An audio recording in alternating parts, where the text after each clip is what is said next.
मौसम को लेकर इस समय की बड़ी जानकारी सामने आ रही है। एपीईसी क्लाइमेट सेंटर के मुताबिक इस साल जुलाई के आखिर तक अल नीनो की स्थिति बनने की संभावना जताई गई है। आसान भाषा में समझे तो अल नीनो का असर सीधा बारिश पर पड़ता है और बारिश देरी से या फिर कम होने की संभावना होती है। हालांकि रिपोर्ट में ये भी कहा गया है कि अल नीनो पूरी तरह सक्रिय होने से पहले अच्छी बारिश भी हो सकती है, यानी शुरुआत में हालात थोड़े ठीक रह सकते हैं। ऐसे में हाल ही में एपीईसी क्लाइमेट सेंटर की इस रिपोर्ट में मौसम की स्थिति को लेकर और क्या खुलासे किए गए हैं, ये समझते हैं देश के जाने माने weather expert doctor S N Pandey ji से। जिस तरह से अभी ला नीना का फेज चल रहा है, लेकिन जिस तरह से अब ला नीना फरवरी लास्ट तक न्यूट्रल स्थिति में आने की पूरी संभावना मौसमी मॉडल दिखा रहे हैं और इसके बाद फिर अल नीनो की भी आशंका है कि अल नीनो जो हमारे भारत का मानसून का सीजन होता है, ये मानसून का सीजन जून से स्टार्ट होके जून, जुलाई, अगस्त, सितंबर तक चलता है। इन दोनों अल नीनो रहने की संभावना मौसमी मॉडल दिखा रहे हैं। मैं आपको बता दूं कि ला नीना और अल नीनो प्रशांत महासागर में समुद्र की सतह के तापमान और वायुमंडलीय स्थितियों में होने वाले दो प्रमुख प्राकृतिक बदलाव हैं जो पूरी दुनिया के मौसम को प्रभावित करते हैं। अल नीनो प्रशांत महासागर के गर्म होने का चरण है और ये वार्म फेज भी कहा जाता है।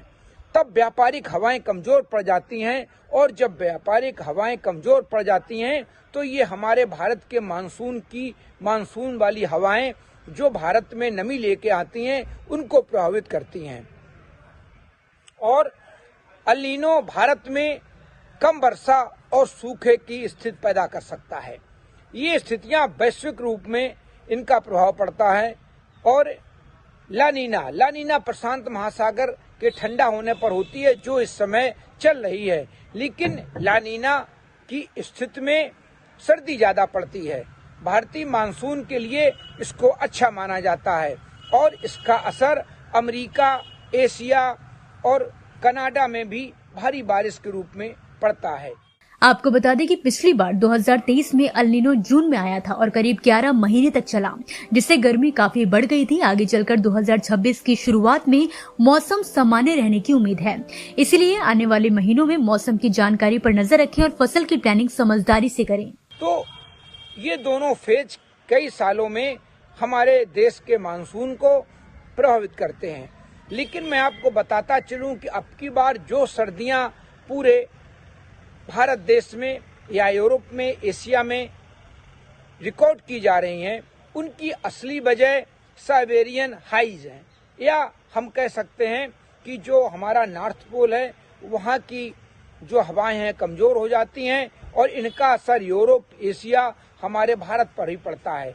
क्योंकि अक्टूबर से जिस तरह की सर्दी शुरू हुई वो सिर्फ जो नॉर्थ पोल की हवाएं होती हैं जब वो कमजोर हो जाती हैं तो घेरे से बाहर निकलकर नीचे एशिया, अमेरिका, यूरोप सब जगह असर डालती हैं और सर्दी पड़ती है। तो अभी फिलहाल हमारे देश में ला नीना का असर है जो फरवरी तक रहेगा।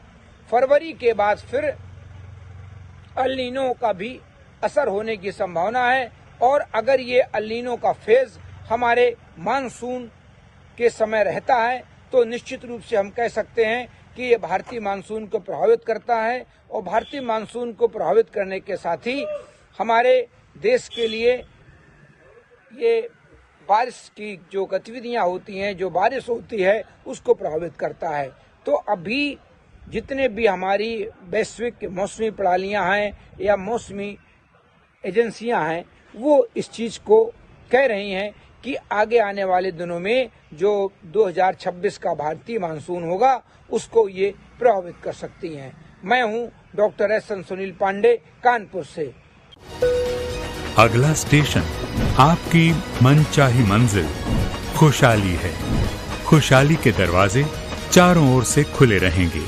किसान इंडिया के साथ यात्रा करने के लिए आपका धन्यवाद।